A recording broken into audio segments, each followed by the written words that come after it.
Hello, everyone, and welcome back to another manga review. I am the Rat, and this is The Rat's Nest.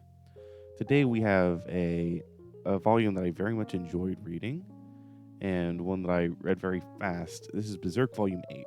I think so far this is my favorite volume is Berserk. Man, it really just keeps getting better. And without further ado, let's get straight into it. I have my notes here, and we will be going down the list. So we start off, and we have, as I referred to them throughout my entirety of my notes, Nuts and Casca both aren't doing great. You see, we start off with their fight, and both of them are struggling a little bit. That's a classic place to end off a volume, is to just have your heroes be struggling a little bit. And actually, I guess this is something that happened maybe at the end of last volume that I didn't catch until this volume when it was highlighted. But Nuts lost his sword and it broke, and I really liked the explanation of that being like, well, I didn't keep it up after I fought the 100 men. And I like that with the it's realism. It's realistic. And, this series that, definitely doesn't try to be too realistic. I can always appreciate stuff like that because that's a realistic problem that they would face. And I definitely think that the series is set up enough in the way to be able to use that as a plot point, as opposed to other series which maybe don't get as complex with, like, if they brought that up, it'd be like, well, really, you're bringing that up now. Berserk, it just kind of feels natural. And then we have, of course, Casca winning her battle, even though she's poisoned against that one guy. Can't remember his name. I don't know. Dude, she as I wrote in my note, Casca Pones the noob. It's just a good moment. Just some good fights all around. And then we have Nuts gets his new sword. That's right, because it was thrown in front of him. So Nuts getting Nuts getting his new sword. It was cool. And Griffith, even Griffith looked surprised. And he was like, hey Guts, he's like, pick that up and use it. And of course we learn later who threw it to him. What you call it? We'll get there. But yeah, so it's just like that's weird. Obviously it looks odd. It doesn't look like Nuts' old sword.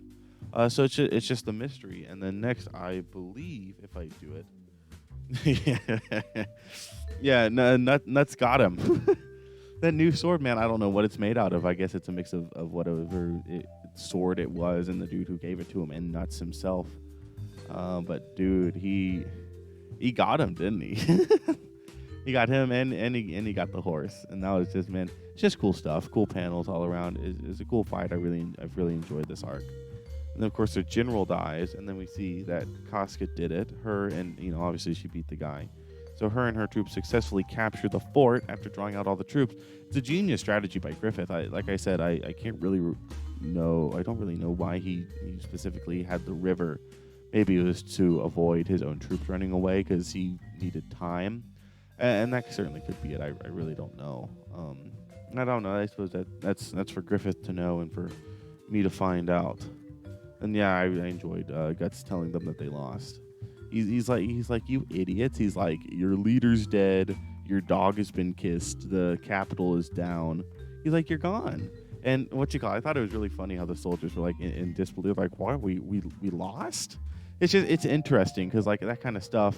I mean, just to say realism, but it was cool to see kind of how like this army that was touted as like undefeatable. Like the second they're like put in a tough position, tough position. Their leader's dead and their fort has fallen. It was interesting to see them crumble and stuff like that. I did enjoy seeing it. I thought it was neat. I thought Guts telling them to do it. Again, just cool characterization from Guts. And then you have the king guy, the general guy that was like in charge of the fort, is meeting again with Griffith. And that was super interesting, and we get a lot more from Griffith, obviously, later in the volume.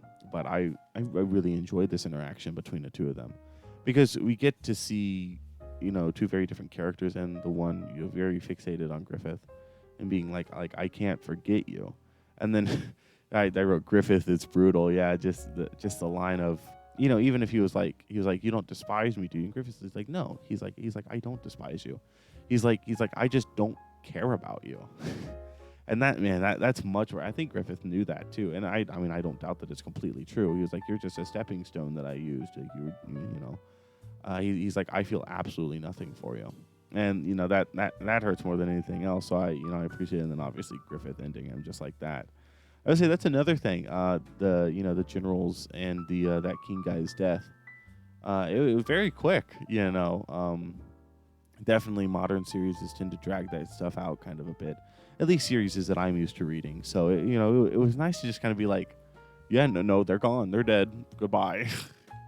After that, we get the scene of Casca and Guts, and Casca is in the fort place, and she's hurt, she's wounded, and she tells her men like, okay, go, make sure there aren't any more soldiers.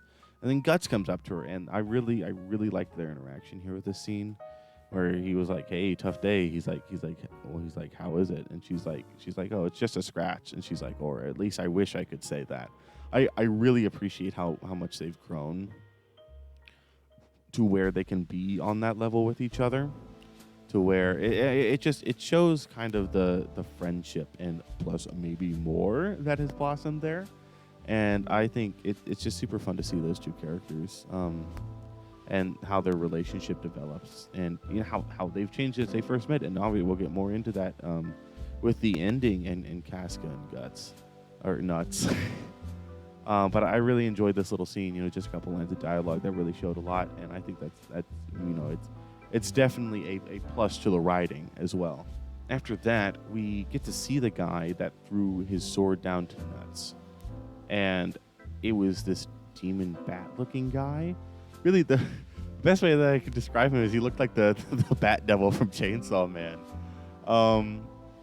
Yeah, it was. I feel like, have we seen him before?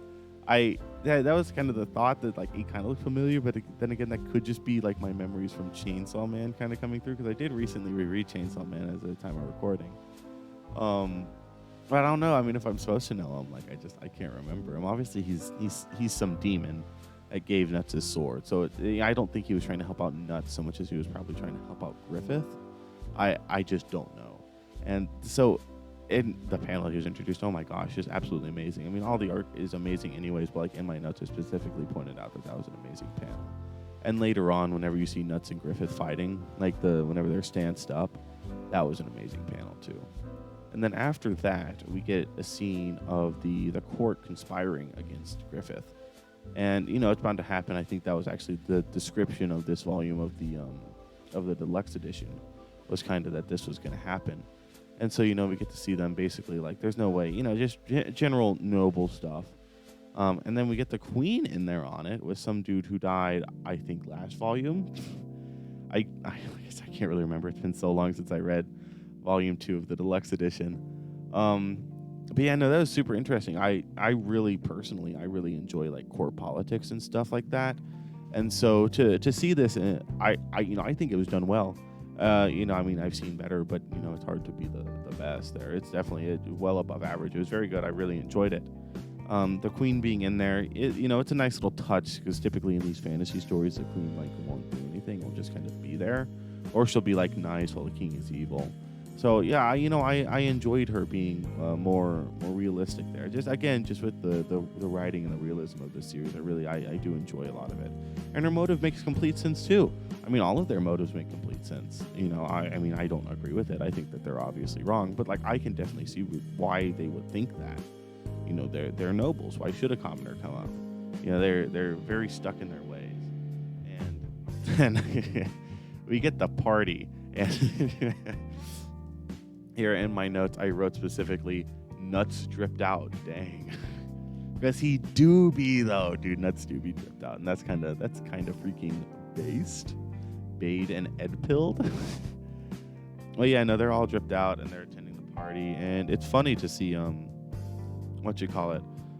their interactions. It's cool. It's the nice kind of difference, in a way, Gatmo way, if you want to call it that, of Guts like dripped out in like this nice suit, and kind of all of them, but Guts specifically, where it's like normally he's like this warrior on the battlefield, but here it's like he's in a completely different environment.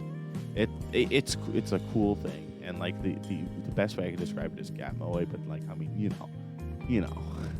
what you call it. But yeah, no, just to see them all dripped out, and the party was super cool too. Getting to see them interact with everyone, and how popular they were with the courts and all that, and then Guts just being absolutely fed up with it. again, it goes to show a lot of their characters as to how they handle the situation. Griffith being nice and courtly and polite and like and humoring them, and basically like he's a natural at it. And you have the others which are more awkward, and then you have Nuts himself who just like is just fed up with it. And then you have Casca dressed out. I was looking for Casca in the first one. I was like, hey, yo, where's Casca dripped out? No, she has her drip later, and she pulls Nuts out to the balcony. And that was a really nice scene between the two of them, with Nuts talking about specifically, if I remember correctly, that's where he talked about the fact that like, well, he doesn't have a dream, but that's where the first kind of thing is like, where he's like I might be leaving. I think that's what him and Casca talk about. I can't remember exactly, but I really enjoyed the scene of them doing that and just deepening that relationship they have there. It's just the entire writing between the two of them has been so good up to this point, and it pays off so much in so many different ways. After that, and at the end of that whole sequence, you have Nuts out on the balcony, and you have Griffith smiling at him, or at least I think it's at him. It's weird. It's just Griffith sitting there smiling, and like I think it's at Nuts, but I can't say for certain. I'll be honest, I didn't really understand that, but I like to believe it's at Nuts, maybe knowing what's about to happen with everything. I really think that's probably it. Then of course we have the G-Man himself, as I refer to him in my notes. He's getting promoted to the White Phoenix Brigade and the White Phoenix General. And that's super cool. We knew it was going to happen, but not the name. And then he gets poisoned. What? Yeah, but that's the whole thing. I knew he wouldn't actually be poisoned because there's the whole thing with Foss, I think his name was, and I is that the guy from the first one? I can't remember if that's the guy from the first one. It might be. I don't know. I can't remember well enough. I did try to look past back in it, but I didn't find anything. I wasn't really looking. But no, it was cool. And then to see them kind of all get together, like, oh, good job, everyone. And then Foss leaves. Once Foss got the letter, you knew something was up, and so you knew that Griffith wasn't actually going to go down to the poison. I thought it was still interesting how they did it all, and how they burnt them alive. I was like, that's pretty based. Getting to see that brutal side of Griffith, I think, definitely helps set up maybe what's to come. It's hard for me to tell what parts, like how genuine Griffith is, and I definitely think that's by design, and it adds to the mystery and the intrigue of his character, and I really enjoy it. Griffith as a character is insanely interesting and insanely well written, and anytime he's on screen, I'm just looking for little details to try to piece them together more. And man, that's how you know that you've seen. That's how you know that you've written a good. You then have Nuts. Nuts goes berserk? ? I wrote in my notes. Basically, whenever he takes on the guys at like the first time, I think they're the ones that set fire to the place, if I remember correctly, and then Nuts killed them. And then you have Nuts and Griffith talking, and they're like, and Griffith is like, do you think I'm cruel, basically? Again, just more insight into Griffith, and I always really enjoy that. Just like, do you think I'm cruel? Like, what's going on here?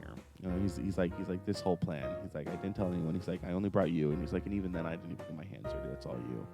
And then Nuts was like, he's like, this is just for your dream. He's like, that's a dumb question. And then it's very good at showing both of their characters. I can't remember what they said word for word, but it's such a good showing of the two of their characters and their relationship. We don't get enough Nuts and Griffith one-on-one because it's such an interesting dynamic, especially somewhat knowing what it becomes.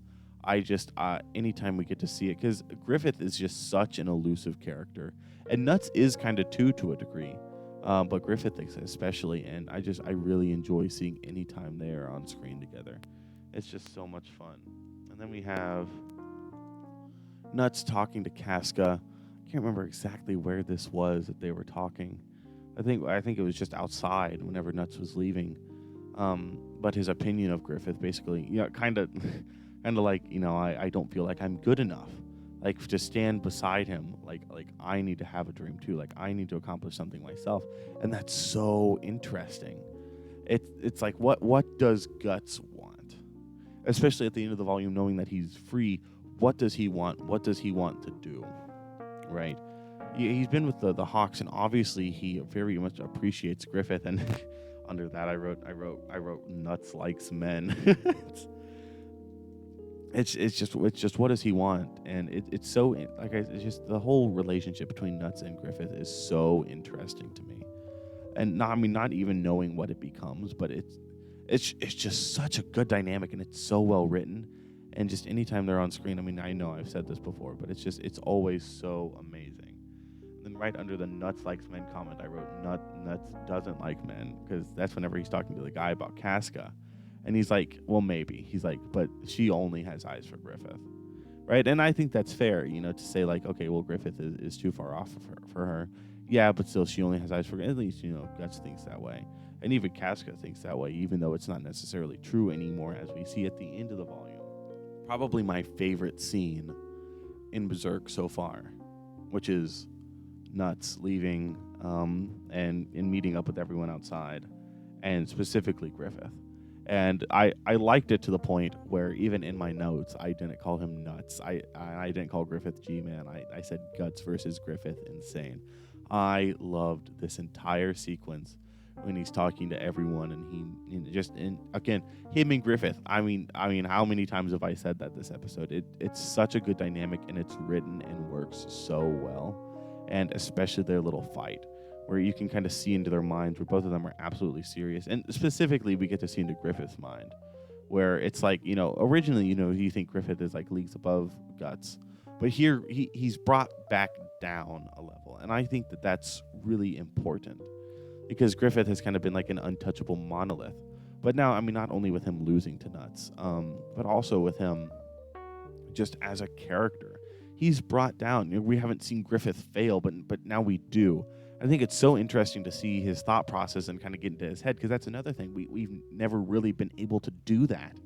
And so to like get his unfiltered thoughts where, he doesn't want to kill Guts. He's like, I can't let Guts leave.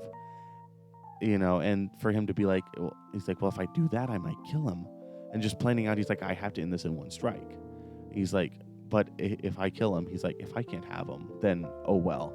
And then they do it, but then I'm pretty sure his sword is cut in half, and Guts wins.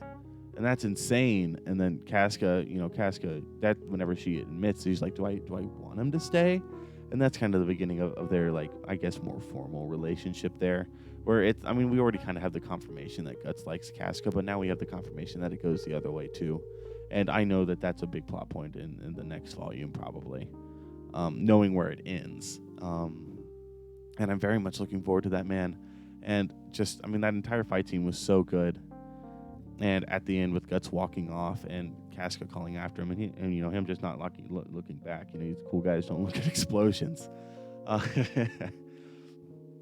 But it's just, man, and him being like, him giving that little speech to Griffith in his head, kind of like, this is just a pebble. He's like, it's an insignificant thing. He's like, your goal is so much further ahead. He's like, you'll get back up soon.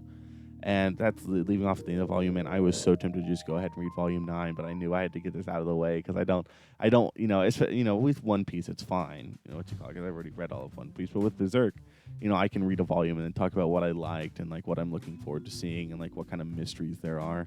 I don't want to read ahead. I don't want to record volume 8 and be like, oh, well, this is all the things I thought at the time. But then knowing volume 9, no, I want to record, I think it's better. And so with that is review. I certainly hope that you all enjoyed this episode of The Rat's Nest. This has been The Rat, and I will see you all next time. Bye-bye.